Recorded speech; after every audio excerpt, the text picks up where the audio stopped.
नमस्कार, मी अमित काळे न्यूज डंकामध्ये आपलं मनापासून स्वागत करतो। मित्रांनो, या व्हिडिओच्या माध्यमातून देशभरात घडलेल्या काही महत्त्वाच्या घडामोडींचा आढावा आपण घेत असतो। विशेष म्हणजे या बातम्या आपल्याला मेनस्ट्रीम मीडियामध्ये दिसणार नाहीत किंवा त्या दाखवल्या जात नाहीत। अशा बातम्यांचा परामर्श या व्हिडिओच्या माध्यमातून घेण्यात येतो। आपण नेहमी बघतो की मेनस्ट्रीम मीडियामध्ये एखादी बातमी दाखवली जाते आणि दिवसभर त्याच बातमीचं दळलं जातं। त्यामुळे देशभरात आणि देशाबाहेर घडणाऱ्या अनेक बातम्या दुर्लक्षित होतात, त्याकडे लक्षच जात नाही किंवा जाणून बुजून त्या दुर्लक्षित केल्या जातात। न्यूज डंका अशा बातम्या, विशेष घडामोडी, बातमीमागची बातमी सांगणारा हा उपक्रम घेऊन येतोय। बिहारच्या दरभंगा जिल्ह्यात आरजेडीच्या माई बहन मान योजनेच्या नावावर महिलांकडून फसवणूक झाल्याचा गंभीर प्रकार समोर आलाय। गुडिया देवी नावाच्या आशा कार्यकर्ती महिलेला दरमहा 2500 रुपये मिळतील असं सांगून तिची 200 रुपयांची फसवणूक करण्यात आली। गुडियाच्या तक्रारीवरून पोलिसांनी विधानसभेतील विरोधी पक्षनेते तेजस्वी यादव यांच्यासह 4 जणांविरुद्ध FIR नोंदवलेली आहे। गुडिया देवी या आशा वर्कर असून पशुपालनाचं काम करतात। त्यांना 2-3 दिवसापूर्वी आरजेडी कार्यकर्ता म्हणून एक युवक भेटला। त्यानं माई बहीण योजनेचा फॉर्म भरायला सांगितला। तो म्हणाला की पुढील महिन्यापासून दरमहा 2500 रुपये मिळतील। त्यानं आधार कार्ड, बँक खाता क्रमांक, मोबाईल क्रमांक आणि OTP मागितला। शिवाय फॉर्मसाठी 200 रुपये द्यावे लागतील असं सांगितलं। गुडियानं 200 रुपये रोख दिले, पण तो लगेच तिथून गायब झाला। याबाबत माहिती मिळताच गुडियाचा पती मिथिलेश यांनी हे फसवेगिरीचं प्रकरण असल्याचं सांगून पोलिसात तक्रार करण्याचा सल्ला दिला। गुडियानं सांगितलं की तक्रार दाखल केल्यानंतर आता आरजेडीचे लोक तक्रार मागे घेण्यासाठी धमक्या देत आहेत। त्या म्हणाल्या, मी आशा वर्कर असल्यानं घराबाहेर जावं लागतं, पण आता भीती वाटतेय की कुणी हल्ला करतं का काय। गुडियाचा पती मिथिलेश यांनी असं स्पष्ट शब्दात सांगितलं की आम्ही तक्रार मागे घेणार नाही। गावातील इतर महिलांचीही अशीच फसवणूक झाल्याचा आरोप त्यांनी केला, पण त्या महिला भीतीपोटी आवाज उठवत नाहीत। दरभंगाच्या सिंहवाडा पोलीस ठाण्यात ही FIR दाखल करण्यात आली आहे। यात तेजस्वी यादव यांच्यासह मशकूर अहमद उस्मानी, संजय यादव राज्यसभा खासदार आणि ऋषी मिश्रा माजी आमदार यांना आरोपी करण्यात आले आहे। FIRमध्ये नमूद आहे की या कटात आरजेडीच्या मोठ्या नेत्यांचा हात आहे। सामान्य जनतेची फसवणूक करण्याची योजना आखली गेली आहे। माई बहीण योजना सुरू झाल्यापासून ती वादग्रस्त आहे। NDA नेत्यांनी आधार कार्ड घेणं आणि फॉर्म भरणं यावर आक्षेप घेतलेला होता। आरजेडी काँग्रेसकडे या कामासाठी कोणताही अधिकृत अधिकार नसल्याचं सांगण्यात आलेलं होतं। त्यामुळं ही योजना सतत वादात राहिली आहे। भाजप नेत्यांनी तर याला महाघोटाळा असं म्हटलेलं आहे। पाकिस्तानचा माजी क्रिकेटपटू शाहिद आफ्रिदीनं पुन्हा एकदा भारतविरोधी गरळ ओकली आहे। मोदी सरकारवर टीका केली आहे। त्यानं काँग्रेस नेते राहुल गांधी यांचं कौतुक करत त्यांच्या विचारसरणीला सकारात्मक म्हटलंय आणि राहुल गांधी पाकिस्तानशी संवाद साधायला तयार आहेत असं सुद्धा सांगितलं। शिवाय भारताची तुलना इस्रायलशी केली।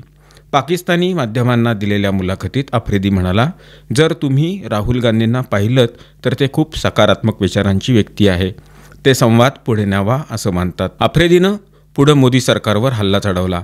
तो म्हणाला, भारत पाकिस्तानशी तसंच वागतं जसं गाझामध्ये इस्रायल वागतं। जोपर्यंत हे टॉप लीडर आहेत तोपर्यंत हे असंच सुरू राहील। त्यानं मोदी सरकारवर सत्तेत राहण्यासाठी हिंदू मुस्लिम राजकारण केल्याचा आरोपसुद्धा केला आहे। शाहिद आफ्रिदी यापूर्वीपासूनच भारतविरोधी आणि हिंदू विरोधी विधानं करत राहतो। अलीकडेच पहलगाम दहशतवादी हल्ल्यानंतर त्यानं विशाळ विधान केलं होतं।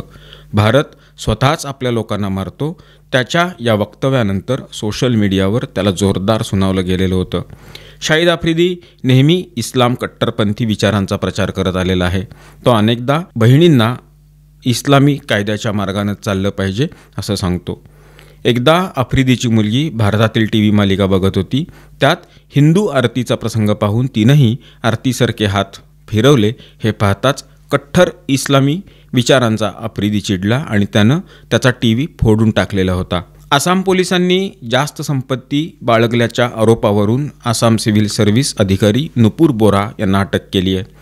मुख्यमंत्री स्पेशल व्हिजिलन्स सेलच्या पथकानं त्यांच्या गुवाहाटीतील निवासस्थानी छापा टाकून 90 लाख रुपयांहून अधिक रोख रक्कम आणि जवळपास 1 कोटी रुपयांचे दागिने हे जप्त केलेत। बारपेटा येथील त्यांच्या भाड्याच्या घरातून आणखी 10 लाख रुपये जप्त करण्यात आलेत. नुपूर बोरा या 2019मध्ये ACSमध्ये रुजू झालेल्या होत्या. गोलाघाटच्या रहिवासी असलेल्या बोरांचा सध्या कामरूप जिल्ह्यातील गोरईमारी इथं सर्कल ऑफिसर म्हणून कार्यभार होता. याआधी त्या बारापेटा आणि कार्बी आंगलोंग येथेही सर्कल ऑफिसर म्हणून काम बघत होत्या. नुपूर बोरा यांच्यावर बारापेटा येथे काम करत असताना कोट्यवधी रुपयांच्या जमिनींची बनावट दस्तावेजाद्वारे अदलाबदल केल्याचा आरोप आहे. त्यांनी शासकीय आणि धार्मिक न्यासाच्या जमिनी संशयित व्यक्तींच्या नावावर केली असल्याचं सांगितलं जातं. यापैकी बहुतेक जमिनी हिंदूंच्या मालकीच्या होत्या, ज्यांना मुस्लिमांच्या नावावर करून दिलं गेलं. यांनी सरकारी जमिनीही अवैधरित्या संशयित घुसखोरांच्या नावावर नोंदवून दिल्या होत्या.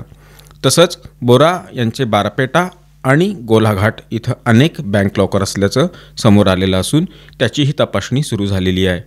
यावर आसामचे मुख्यमंत्री हिमंता बिस्वा शर्मा म्हणाले, सरकारला माहिती मिळालेली होती की ही अधिकारी हिंदूंच्या जमिनी एका विशिष्ट समुदायाकडे हस्तांतरित करत होती. त्यांनी पुढे सांगितलं, नुपूर बोरा यांच्यावर गेल्या 6 महिन्यांपासून लक्ष ठेवलं जात होतं. बारपेटा इथं तैनातीदरम्यान त्यांनी पैशांच्या मोबदल्यात जमिनीच्या अदलाबदल केलेल्या आहेत. स्पेशल व्हिजिलन्स सेलनं बोरांच्या सहयोगींवर सुद्धा छापे टाकलेले आहेत. बोरांचा कथित सहयोगी लाट मंडल सुरजित डेका याच्या बारापेटी येथील घरावरही छापा टाकण्यात आलेला आहे. डेका यांच्यावर बोरा यांच्या साथीनं बारपेटा भागात अनेक जमिनी विकत घेतल्याचा आरोप आहे. कर्नाटकातील गाजत असलेल्या वाल्मिकी कॉर्पोरेशन घोटाळ्यात CBIनं सोमवारी बंगळुरू आणि आंध्र प्रदेशातील 16 ठिकाणी छापेमारी केली. या कारवाईत काँग्रेस सरकारमधील माजी मंत्री बी नागेंद्र आणि त्याच्या निकटवर्त्यांपर्यंत शासकीय योजनांचे कोट्यवधी रुपये पोहोचल्याचे पुरावे मिळालेत. CBIच्या चौकशीत फक्त वाल्मिकी कॉर्पोरेशन नव्हे तर अनुसूचित जमाती कल्याण विभाग आणि Karnataka German technical training institute म्हणजेच KGTTI या संस्थांच्या निधीचाही गैरवापर झाल्याचं समोर आलंय.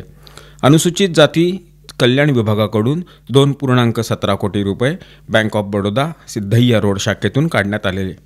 ही रक्कम मेसर्स SKR इन्फ्रास्ट्रक्चर आणि मेसर्स गोल्डन एस्टॅब्लिशमेंट या बनावट कंपन्यांमार्फत मेसर्स धनलक्ष्मी एंटरप्राइजेस या कंपनीच्या खात्यात टाकण्यात आली. ही कंपनी माजी मंत्री बी नागेंद्र यांच्याजवळचा नागराज याच्या नावावर आहे. यापैकी 1.20 कोटी नागेंद्र यांच्या बहिणी, मेहुणे आणि वैयक्तिक सहाय्यकाच्या खात्यात पाठवण्यात आले. त्याचप्रमाणे KGTTIमधून 64 लाख बनावट ट्रस्ट आणि कंपन्यांच्या माध्यमातून माजी मंत्री MTB नागराज यांचा भाऊ N रविकुमार आणि पुतण्या N यशवंत चौधरी यांच्यापर्यंत पोहोचले.